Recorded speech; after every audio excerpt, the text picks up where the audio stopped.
Greetings everybody, it's me, your friendly neighborhood Uncle Pete, and this is my series Nails in a Coffin, where we learn that with great kills, there must also come great nails.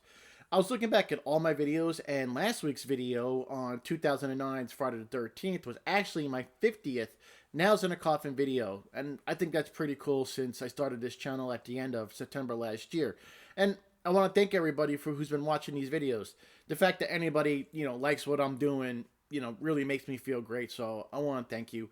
And since I started this channel, I've released at least one Nails in a Coffin video every Friday since I started it, and I definitely plan on keeping that streak up. So I do appreciate you guys watching this video, and I appreciate you taking this journey with me as I try and grow this channel. So if you are new here, I politely ask you to please hit that subscribe button and notification bell so you don't hit a video. I release a Nails in a Coffin video every Friday, and I have my other series that I'm collaborating with my dear friend Carlin Cook, my horror moose pearl, to his videos. But that's about it, so let's get down to business and let's do the wrap up and give out the Golden Nail Awards for the entire Friday the 13th franchise. Here's a summary of the average Nails in a Coffin for each of the 12 movies in the Friday the 13th franchise.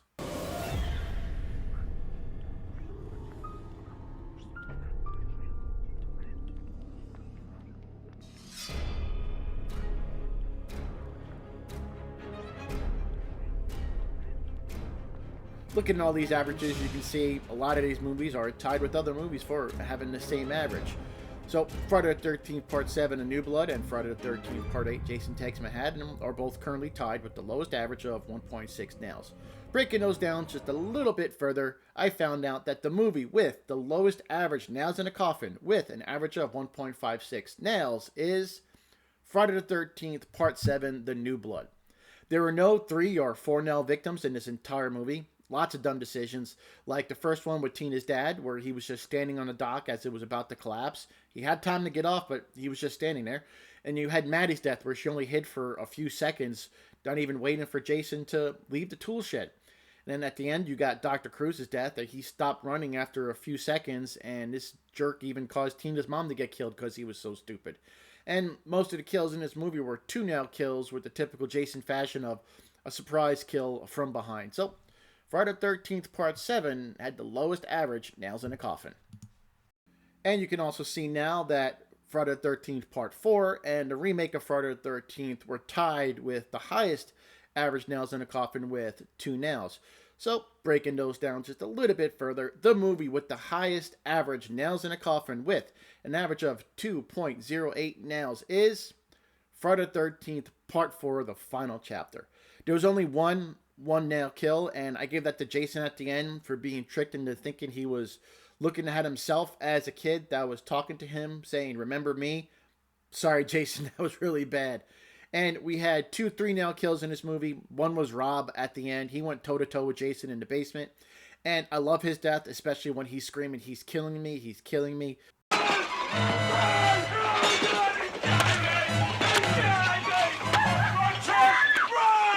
There's just something about that part that just really sticks with me. And the rest of the kills in this movie were all 2-nail kills, mostly being a typical Jason fashion of surprise from behind. But one of the best movies in the franchise, Friday the 13th Part 4, had the highest average of nails in a coffin.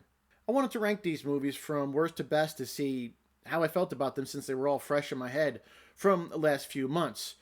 I did rank these movies over 2 years ago for Movie Timeline's first episode of Dead Last, and I'll put a link to that in the description. But I wanted to rank them again to see if my opinion has changed on in the past 2 years. So here's a look how I ranked the movies 2 years ago. Looks like I really didn't care for Jason Goes to Hell or Jason Takes Manhattan. I'm surprised I kind of put A New Beginning that low back then. And it looks like I really loved Jason X. And, of course, The Final Chapter and Jason Lives took my top 2 spots because I think most people think those 2 movies are the best in the franchise. So let's take a look how I currently ranked all these movies since I just recently watched them all in the last few months. Jason Takes Manhattan is the worst Friday the 13th movie for me. That ending is just horrible. Toxic waste, flooding the sewers at midnight. It's just ridiculous. This movie is a chore to get through. It's a shame that, everybody loves Kane Hodder at Jason, but he can't save this slog of a movie. It's just painful. I didn't care about any of the characters. Rennie was the worst final girl in the entire franchise. Jason Goes to Hell, I can get some enjoyment out of it because at least the effects are really good. Freddy vs. Jason I had really low. The third act is great, but the chore to get to that third act is really tough to get through. A lot of cringe. The characters are all unlikable. Not a fun movie until you get to that third act where you actually see Freddy versus Jason. I had A New Beginning at number 8, and I actually enjoy A New Beginning. It doesn't get a lot of love because it doesn't have Jason in it. It's Roy Burns, but I think this got one of the highest kill counts in the entire franchise, and I do enjoy A New Beginning. So from number 8 to number 1, I can watch these movies anytime if you put it in front of me. I really do enjoy them. Jason X dropped a few spots, but I still have a lot of love for Jason X. But it looks like I gained new love for Part 3 and Part 2. But I still had the final chapter as my number 2 spot, and Jason Lives as my number 1 spot, as my favorite Friday the 13th movie. I love this movie. It's got a great cast. I love that it has Tom Matthews in it. He played Freddy in my favorite movie of all time, Return of the Living Dead. I love the Universal Monster Easter eggs in it. It's just really great. My favorite Friday the 13th movie, and I think it always will be my favorite Friday the 13th movie. And finally, here are my Golden Nail Awards. The Golden Nail Awards are my favorite 1 nail, 2 nail, 3 nail, and 4 nail deaths throughout the entire franchise. So these are the ones that stood out to me, the ones that I just remembered, the ones that really stuck with me. So if you have a favorite kill from the entire franchise, please let me know in the comments down below. And the Golden 1 Nail Award goes to Pamela Voorhees from the original Friday the 13th, where Alice decapitated her with a machete. She just kind of stood there with her mouth open, watching Alice run at her with the machete and swing it. She didn't dodge or move, put her arms up, or really do anything of the sort. She just stood there and let Alice swing the machete at her. Really stupid, definitely deserving of 1 nail. And she gets the Golden 1 Nail Award because this is one of the most memorable kills in the entire franchise. This is the kill that Jason apparently had witnessed and what sent him on his killing rampage for the next 11 movies. So, Pamela Voorhees, you get the Golden 1 Nail Award. And the Golden 2 Nail Award goes to Adrian from Jason X. Jason was found cryogenically frozen from the past 400 years. This group of students take him back onto their ship to examine him. He's thrown out while Adrian is examining him. Some teenagers are nearby having sex, and that's, Jason's alarm clock. He awakens, gets up off the examination table, grabs Adrian from behind. She's struggling from a little bit, but he overpowers her, dunks her head in this tub of liquid nitrogen, pulls it out, and then just smashes her head on a countertop in a really great effect, a vicious kill. Adrian, she deserved 2 nails because she was surprised from behind. She struggled a little bit, but there wasn't much she can do since Jason just overpowered her. So she deserved the 2 nails, and this kill is so memorable. Best one in Jason X, and one of the most memorable kills for the entire franchise. So that's why Adrian earned the Golden 2 Nail Award. And the winner of the Golden 3 Nails Award goes to Rob from Friday the 13th, Part 4, the final chapter.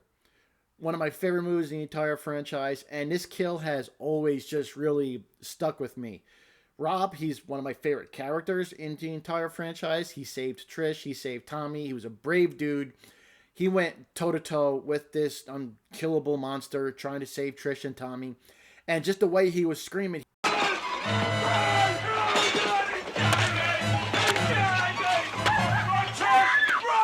I know a lot of people, get a laugh from that, and I think it's silly.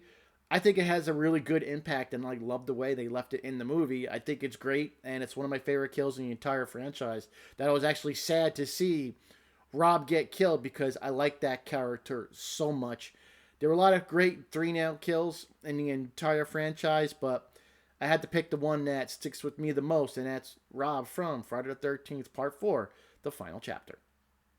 And the winner of the Golden 4-Nail Award. Now, there haven't been many 4-Nail Awards for this franchise, but the winner goes to the deserving Sergeant Brodsky from Jason X. one of the best parts in the entire franchise. He puts on his spacesuit and goes to toe with Uber Jason, who's even more unkillable now. He sacrifices himself to save others, grabbing Jason in the middle of space and riding him down like a boogie board to Earth, getting immolated, in the Earth's atmosphere. It's a great kill. Sergeant Brodsky was a badass for the entire film. Definitely deserving of 4 nails. And this is the kill that stuck with me the most of all the 4 nails. So, Sergeant Brodsky, you definitely deserve the Golden 4-Nail Award. Well, there we go, ladies and gentlemen. I hope you enjoyed this video, and I hope you enjoyed all my videos on the Friday the 13th franchise, because I had a ton of fun covering them, because, Friday the 13th definitely is, one of my favorite franchises in horror. I've been dodging him for the last couple of months now, so got one final idea to, hopefully this can rid myself of Jason for good. Are Dewey Dumbala. Give me the power, I beg of you. Se cose antene mas, cose de morte, mortesima lu de vala, me vocete andelu por de posete gambala. Give me the power, I beg of you. Well, it looks like it worked. Great. Hopefully I don't have to deal with Jason for any time soon. Thanks again, everybody. I appreciate you, all of you, sticking with me throughout this franchise. Come back here next week where I'm going to start another franchise on Nails in a Coffin. I'm not sure what franchise I'm going to start next. I got a few ideas, but not really sure yet what I'm going to cover. I wonder what those numbers mean. I'm not going to worry about it. Everybody take care of yourselves, take care of each other, stay happy, stay healthy, stay safe. I am your friendly neighbor, Uncle Pete, and remember, with great kills, there must also come great nails. Uh-oh.